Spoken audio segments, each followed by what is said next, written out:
The afternoon was turning into evening when Valerie decided to head back to the castle, after spending many hours in what remained of Rismark looking for survivors. She was horrified whenever she came upon a body of one of Bargar's victims, but she knew she couldn't dwell on every death that he caused. Throughout her childhood, the killing of humans for sport had been a constant feature in her life, and she hoped she could put such sights behind her for good. But, as Alban had told her, humans are also capable of being cruel and murderous to one another as the giants had been long ago. Thinking of Alban reminded her that she hadn't checked on him for several hours, so she hurried back to her throne room. There she found him still in the care of Alenia and other women who assisted her. She knelt down on the floor next to them, taking care not to inadvertently crush any of the tiny people around her. "He'll make it through safe and sound, Princess," Alenia told her, and she breathed a sigh of relief. "Prince Alban is an exceptionally strong and healthy man. It'll take more than a kick from that monster's boot to bring him down. It'll take a few weeks, but he'll be fully healed with time. I promise." Thank you, Elena. I cannot tell you how grateful I am, you taking care of him like this. If there's ever anything you would ask for me, please do so. I am in your debt. If he's no longer in danger, I'm afraid there are more patients on their way who need your healing and skills as well. Very well, Your Highness. But first, I must insist that I take a look at your face. The cuts and bruises need treatment at once, or infection might take hold. Lie down for me, please. Then I can take a closer look at you. Valerie obeyed and laid down on her back, glad to spend some time off her feet for a change. The weight of the armor she was still wearing was starting to become unbearable, since she was not at all used to it. She couldn't wait to take it off and head upstairs for a cleansing bath and then go straight to bed. As Alenia and the nurses cleaned her facial wounds and rubbed them with an ointment, she kept on thinking of her opponent from earlier. Bargar's body still lay where it fell, crushed to death underneath the breastplate of his armor. She had no wish to get her hands dirty today by burying it, but decided to leave that task until tomorrow. Valerie knew it had only been through sheer luck that she had defeated Bargar. If he hadn't fallen for her ruse, if his pride hadn't been so easily wounded, he could have killed her as she lay helpless on the ground. She realized now that she had been foolish not to carry on training for combat with Alban, and promised herself that she'd ask him to do so again, once he had fully recovered. She had no idea where Bargar, a mere thug, had managed to find an enchanted suit of armor, but now that she knew that such weapons existed, she could be more prepared for another such attack in the future. After her wounds had been tended to as well as the tiny nurses could manage, Valerie thanked them and gave them permission to continue using the throne room as a makeshift hospital. She knew that there would be more and more injured people arriving as the night continued, and that most of them no longer had homes to stay in, thanks to Bargar's destructive actions. So she headed to her kitchen and filled several small bowls she found there with water. Then she carried them back to the throne room on a tray, which she then put down where the nurses and volunteers were still busy looking after the wounded. Here, you can use this water for washing, and one of the bowls should give you enough water to drink as well, she told them. The bowls were each the size of an average room in a human-sized house, so there was plenty of water to go around. "Thank you again, Princess Valerie," Alenia said, and her words were echoed by all of those who stood nearby. "But please, go and get some rest now. You look worn out to your very bones." Yes, you're right, I am tired. But even so, I don't know if I'll be able to sleep when worrying about Alban. And what if we're attacked again during the night? I can't be sure that Bargar was the only enemy who had ever come here. There could be others. If we see any indications of another attack, I'll send someone upstairs at once to wake you, Your Highness, came the reply from Monsieur, who had only just joined the group in the throne room. But if there are any more of those monsters out there, they've had plenty of time to attack already.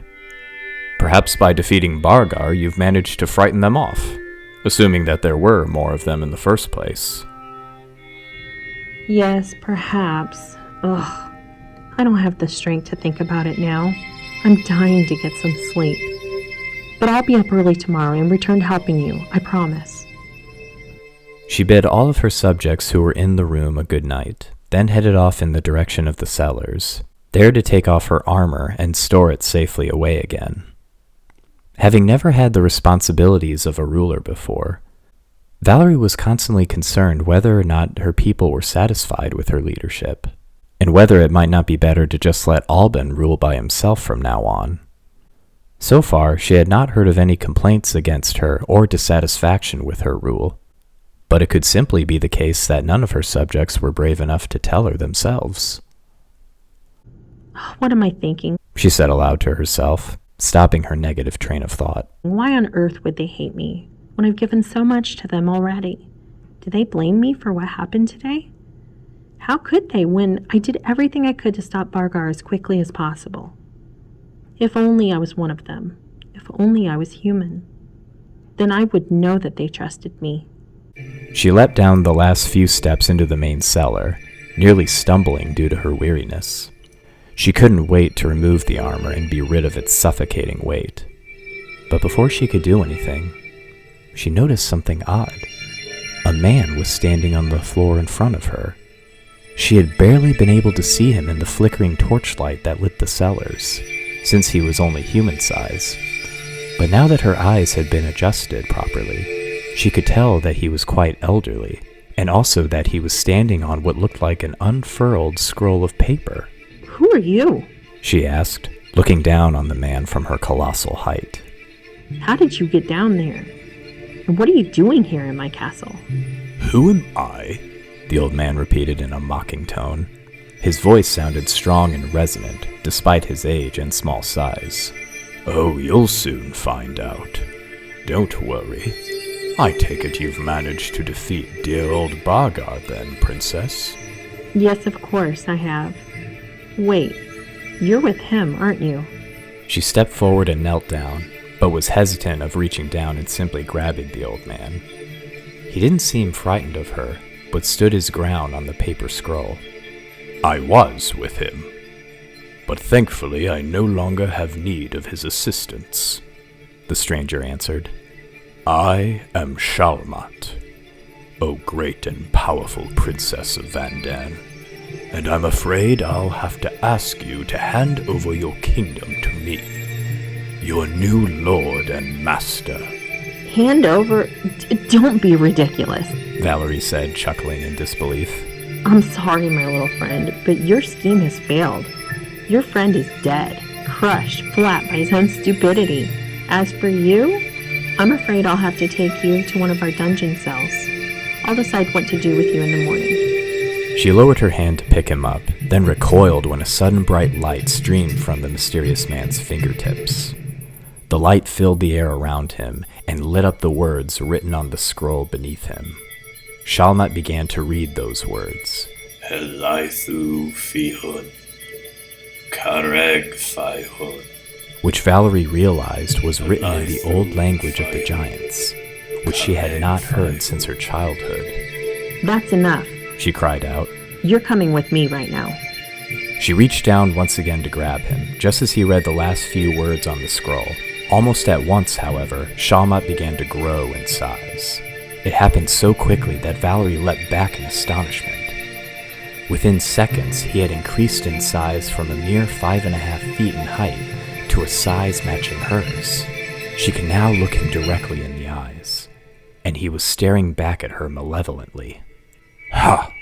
Not so bold now, are you, my child? He sneered at her, grasping the magic scroll in his hand.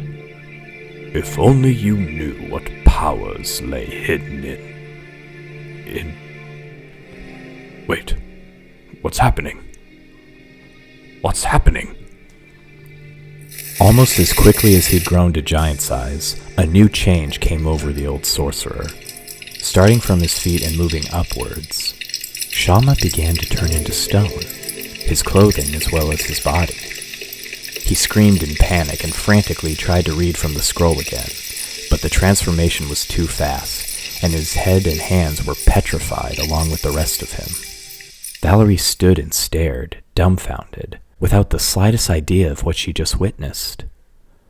When it was obvious that Shalmat wasn't going to suddenly return to life again, she took a few cautious steps forward. She reached out and plucked the scroll from his stone hand, silently read what was written on it, then breathed a sigh of relief and understanding.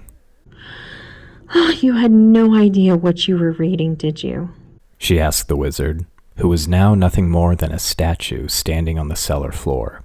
Perhaps next time you'll try and learn the language first, before reading its words.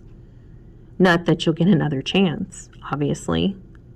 Then, turning around, she called out several times for any remaining enemies to show themselves and surrender to her. When no one appeared, and satisfied that she won't be getting into any more unexpected surprises, Valerie sat down and began the laborious task of removing her armor. The pieces of metal fell on the floor with loud clangs, but she left them where they lay. Cleaning the place up could wait until tomorrow. Now it was time for a bath, and then bed. She headed back up when she was done, making sure to lock the cellar doors behind her this time, and made her way up into her chambers. In her hand, she carried the fateful scroll which Shalmat had read from and which had caused his demise. What to do with it she didn't yet know. In the right hands, it could be a valuable thing to have, but she was also afraid of its power and that it might fall into the clutches of another foe who meant to do her harm someday. So she locked it away in a small drawer in her cupboard and reminded herself to speak to Alban about it once he was back to full health again.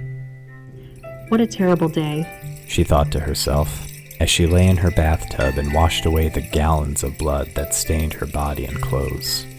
I never want to have another one like it. But there will be more, won't there? More enemies who will seek to harm my people, and who knows what else. But I'll be ready for them next time. And the time after that, and the time... As she slipped away into such thoughts, her drowsiness became too much to resist, and she drifted away into sleep.